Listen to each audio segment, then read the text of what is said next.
আর কত বসে বসে খাবি? এখন তো তুই বড় হয়েছিস, একটা কিছু কর। আব্বু, আমি তো চেষ্টা করছি, কিন্তু কিছুই তো হচ্ছে না। ভালো কোনো চাকরি করতে হলে তো ঘুষ দিতে হবে। তুমি কি তা দিতে পারবে? আমি কোনো ঘুষ দিয়ে তোকে চাকরি দিতে পারবো না। যা পারিস নিজের চেষ্টাই কর। আব্বু, এখন আর নিজের চেষ্টায় কিছু হয় না, টাকার প্রয়োজন হয়। টাকা ছাড়া কোনো সরকারি চাকরি পাওয়া যায় না। সরকারি চাকরি করতে হবে এমন কোনো কথা নেই। প্রাইভেট কোনো কোম্পানিতে চাকরি কর, প্রয়োজনে কোনো গার্মেন্টসে ঢুকে যা। বাবা, আমি চেষ্টা করছি। আগামী 15 তারিখ একটি কোম্পানিতে আমার ইন্টারভিউ আছে, দেখি কি হয়। যা করবি তাড়াতাড়ি কর। কি রে বল্টু, তোর বন্ধুর তো চাকরি হয়ে গেছে, তুই আর কত বাপের টাকায় বসে বসে খাবি?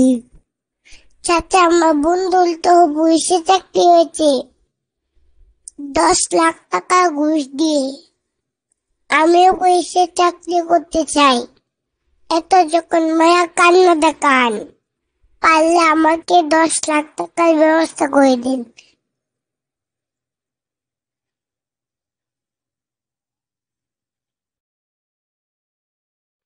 আপনার নাম কি? আপনার হাতে তো আমার ভাই দাদারা আছে, দেখে নিন না। তা তো দেখছি। আমি আপনার মুখ দিয়ে শুনতে চাই।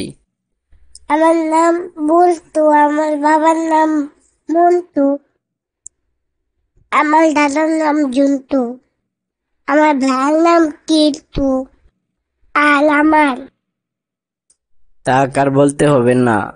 আপনার শিক্ষাগত যোগ্যতা কি? আমি অনার্স শেষ করেছি।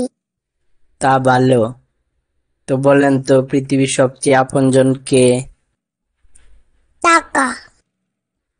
হ্যাঁ, এটা কি বললেন? আপনি তো অন্তত আপনার বাবা মায়ের নামটাও বলতে পারতেন। বলতে পারতাম, কিন্তু বলিনি। আপনার কোনো সমস্যা?